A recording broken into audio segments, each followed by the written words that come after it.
Hello friends, આજે આપણે જોઈશું પાણી કે ડિટર્જન્ટ વગર બ્લેન્કેટને સાફ કરવાની આસાન રીત. બ્લેન્કેટનો ઉપયોગ દરરોજ આપણે ઓઢવા માટે કરતા હોઈએ છીએ, પછી ભલે તે ગમે તે સિઝન હોય. બ્લેન્કેટને ટાઈમ ટુ ટાઈમ ક્લીન કરવામાં ના આવે તો એમાં બેક્ટેરિયા બિલ્ડઅપ થાય છે અને આ બેક્ટેરિયાના કારણે શરદી ખાંસી જેવી પ્રોબ્લેમ થાય છે. ઉનાળાની સિઝનમાં આપણે પતલી ચાદરનો ઉપયોગ કરતા હોઈએ છીએ અને શિયાળામાં તેમજ ચોમાસામાં થોડા હેવી બ્લેન્કેટનો ઉપયોગ કરતા હોઈએ છીએ. પતલા બ્લેન્કેટને તો આપણે આસાનીથી વોશ કરી લઈએ, પરંતુ જે હેવી બ્લેન્કેટ હોય એને વોશ કરવામાં ખૂબ જ મુશ્કેલી પડતી હોય છે. ડબલ બેડના બ્લેન્કેટને પાણીથી વોશ કરીએ ત્યારે એ વધારે હેવી થઈ જાય છે, તેમજ ચોમાસામાં તો એ સુકાતા પણ નથી. વોશિંગ મશીન હોય તો એમાં તમે આસાનીથી વોશ કરી શકો છો, પરંતુ જે લોકો પાસે વોશિંગ મશીન ના હોય એમને ખૂબ જ પ્રોબ્લેમ થતી હોય છે.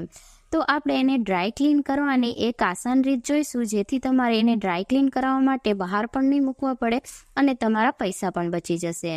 તો સૌથી પહેલાં તો જે બ્લેન્કેટ છે એને આપણે અનફોલ્ડ કરી અને આ રીતના બેડ પર વસાવી લેવાનો છે. જો તમારો બ્લેન્કેટ થોડો વધારે મોટો હોય તો તમે એને જમીન ઉપર પણ વસાવી શકો છો. તો અહીંયા ચારે ખૂણા એક સરખા કરી અને મેં બ્લેન્કેટને સારી રીતના વસાવી દીધો છે. અને હવે આપણે એક ચાય ગળવાની જે ગરણી આવે એ લઈ લઈશું.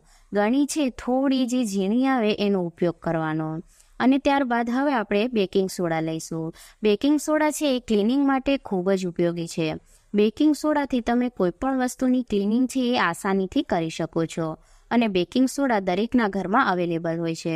હવે આપણે ગરણીની મદદથી બેકિંગ સોડા છે એને બ્લેન્કેટ ઉપર આ રીતના છાંટતું જવાનું છે. ગરણીની મદદથી બ્લેન્કેટમાં ચારે બાજુ બેકિંગ સોડા છે એક સરખું છંટકાવ થશે.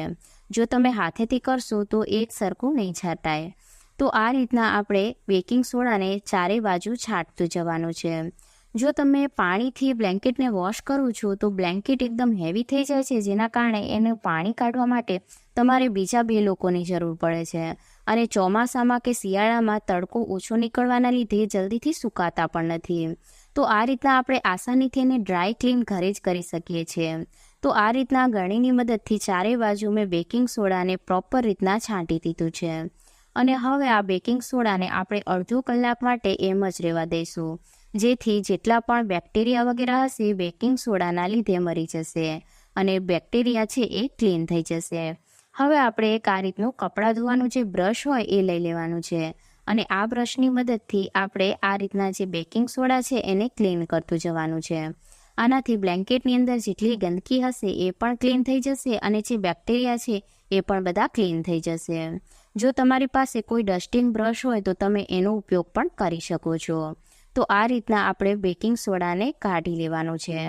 તો તમે જોઈ શકો છો કે આ રીતના મેં જેટલો પણ બેકિંગ સોડા છે એને કાઢી લીધું છે.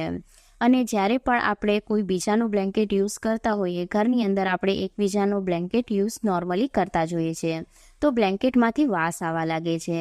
તો એને દૂર કરવા માટે આપણે અહીંયા વિનેગરનું સોલ્યુશન લઈશું. તો વિનેગરની અંદર થોડું મેં પાણી મિક્સ કરી લીધું છે. જો તમારી પાસે વિનેગર ના હોય તો એની જગ્યા પર ગુલાબજળની અંદર થોડું પાણી મિક્સ કરી અને તમે એ પણ લઈ શકો છો. અને હવે આપણે એને સ્પ્રે બોટલની અંદર ભરી અને આ રીતના બ્લેન્કેટ પર છાંટી દેવાનું છે. આના કારણે બ્લેન્કેટની અંદર જેટલી પણ બદબૂ વગેરે હશે એ પણ દૂર થઈ જશે. અને જો ગુલાબજળથી તમે અહીંયા છંટકાવ કરશો તેના અંદરથી એકદમ સારી એવી ખુશ્બુ પણ આવશે. હવે આ બ્લેન્કેટને આપણે હવામાં સુકાવી દઈશું.